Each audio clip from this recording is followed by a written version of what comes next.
បងប្អូនអាជីវករលក់ដូរនៅផ្សារស្ទឹងមានជ័យតាមបណ្ដោយផ្លូវព្រះមនីរ៉េតភូមិថ្មីសង្កាត់ស្ទឹងមានជ័យទី1ខណ្ឌមានជ័យ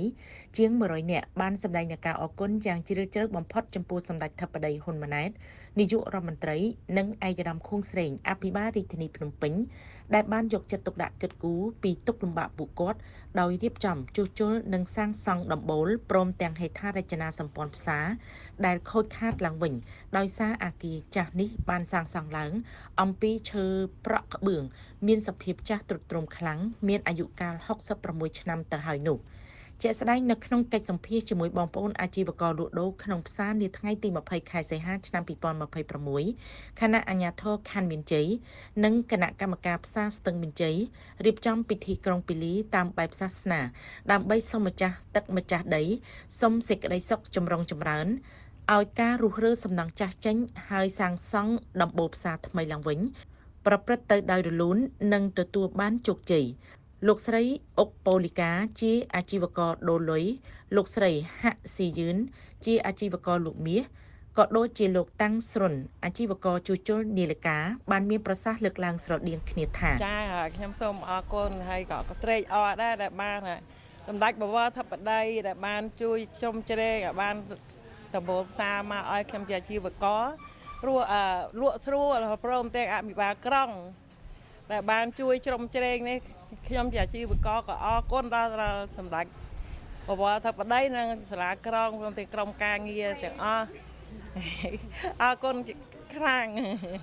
ក្រុមខ្ញុំជាអាជីវករលក់ដូរនៅក្នុងផ្សារស្ទឹងមានជ័យទាំងមូល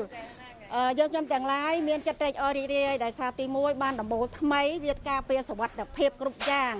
ដើម្បីថា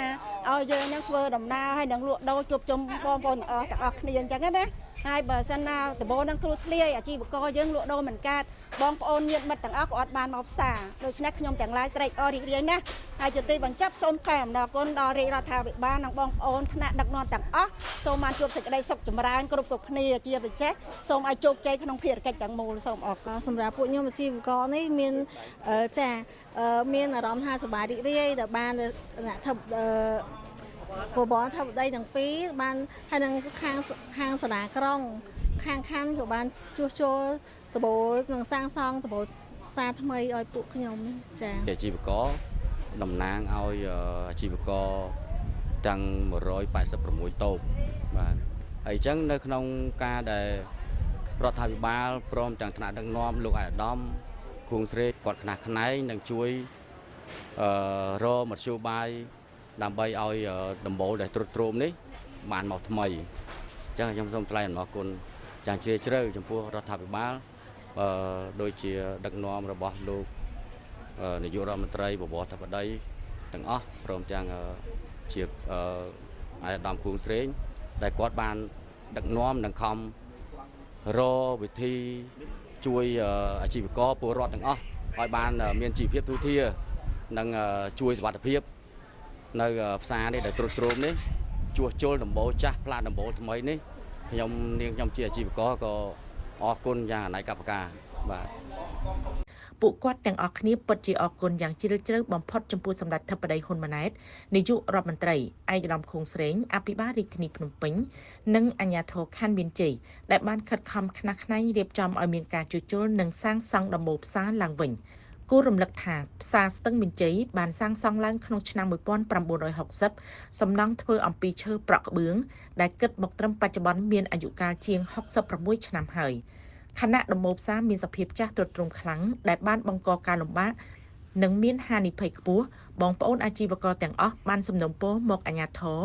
ឲ្យជួយជួសជុលឡើងវិញហើយត្រូវបានរដ្ឋបាលរាជធានីភ្នំពេញសម្រេចឲ្យរៀបចំជួសជុលនិងសាងសង់ដំបូលផ្សារព្រមទាំងហេដ្ឋារចនាសម្ព័ន្ធផ្សារដែលខូចខាតឡើងវិញដើម្បីលើកកម្ពស់សោភ័ណភាពអនាម័យបរិស្ថាននិងសុវត្ថិភាពព្រមទាំងបង្កលក្ខណៈងាយស្រួលដល់បងប្អូនអាជីវករ